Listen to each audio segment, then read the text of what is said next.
Salut à tous et à toutes, c'est Fernand. Aujourd'hui on se retrouve pour une nouvelle vidéo et aujourd'hui on se retrouve pour une nouvelle critique de film et aujourd'hui on va parler de Harry Potter et l'Ordre du Phénix. Le film est réalisé par David Yates et en acteurs principaux nous avons les mêmes que d'habitude, vous commencez à connaître au bout d'un moment. Et se rajoute au casting du coup, bon, Ralph Fiennes, on l'avait déjà vu dans le 4, Helena Bonham Carter, Evelyn Lynch et Imelda Staunton. Alors qu'il entame sa 5e année d'études à Poudlard, Harry Potter découvre que la communauté des sorciers ne semble pas croire au retour de Voldemort. Convaincu par une campagne de désinformation orchestrée par le ministre de la Magie Cornelius Fudge.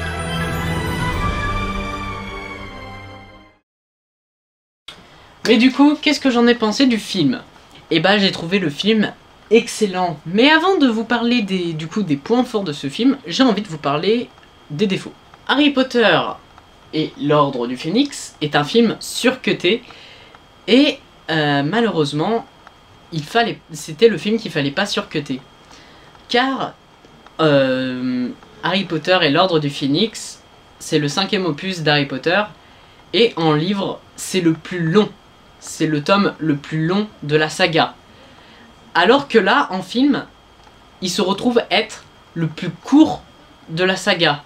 Ensuite, il y a un défaut, et je sais pas trop, en fait, je suis sur un entre-deux. En fait, c'est un défaut et une qualité, et je sais pas si c'est vraiment un défaut ou une qualité, en fait. C'est Ombrage. Ombrage, que j'appelle aussi grosse salope. Ombrage est extrêmement détestable. Ce qui est fait exprès évidemment par le film, et justement c'est ça la qualité de ce film, c'est qu'ils ont réussi à rendre ce personnage extrêmement détestable. Le problème, c'est qu'ils l'ont rendu trop détestable, et que du coup, ils ont fait ressortir, enfin en tout cas ils ont fait ressortir en moi, et peut-être chez vous aussi, ils ont fait ressortir en moi une envie de meurtre tellement puissante que j'avais envie de la brûler vivante.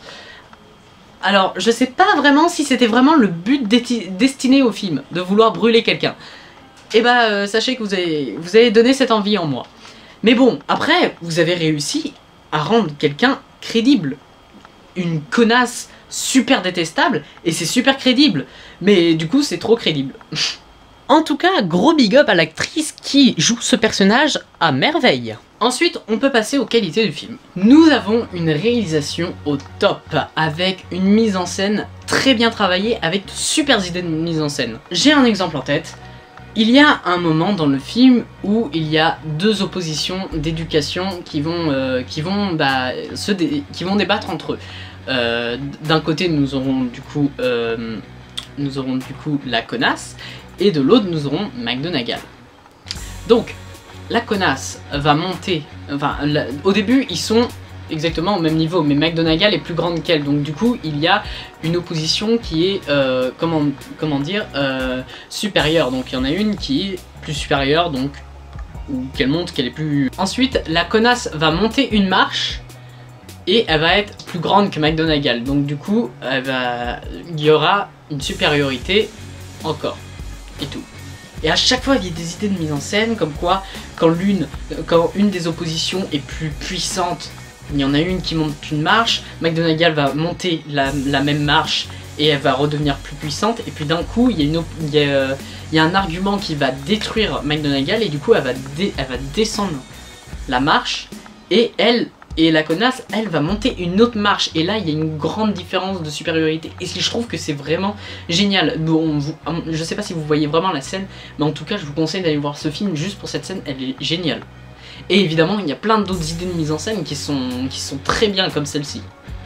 Ensuite, les acteurs sont excellents, et oui, même Daniel Radcliffe, comme quoi il a fallu 5 films pour lui, pour savoir enfin jouer. Les effets spéciaux sont magnifiques, comme d'habitude. Mais je fais surtout ici mention à la scène de combat finale entre Dumbledore et Voldemort, qui est magnifique, où il y a un mélange de plein d'éléments entre feu, eau et tout. Waouh, c'est magnifique, c'est beau, c'est super beau. Et malgré que l'histoire soit surcutée, eh bien, elle reste quand même excellente et intéressante. Voilà, en gros, le film est excellent et reste dans la lignée des 4 premiers films Harry Potter. C'est toujours un excellent Harry Potter, et David Yates a fait de l'excellent travail. Et voilà, c'est la fin de la vidéo. Si vous avez aimé, n'hésitez pas à mettre un pouce bleu ou bien à vous abonner à ma chaîne YouTube.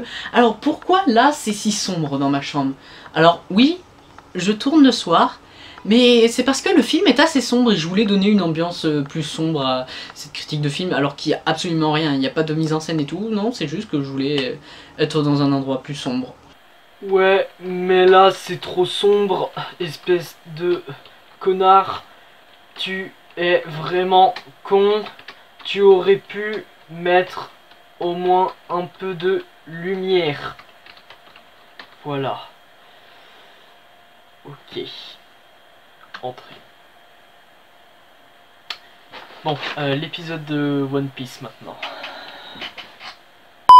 En tout cas, si la vidéo vous a plu, mettez un pouce bleu et abonnez-vous à ma chaîne YouTube, ça me ferait extrêmement plaisir. Sur ce, moi je vous dis à la prochaine pour une prochaine vidéo. Ciao tout le monde!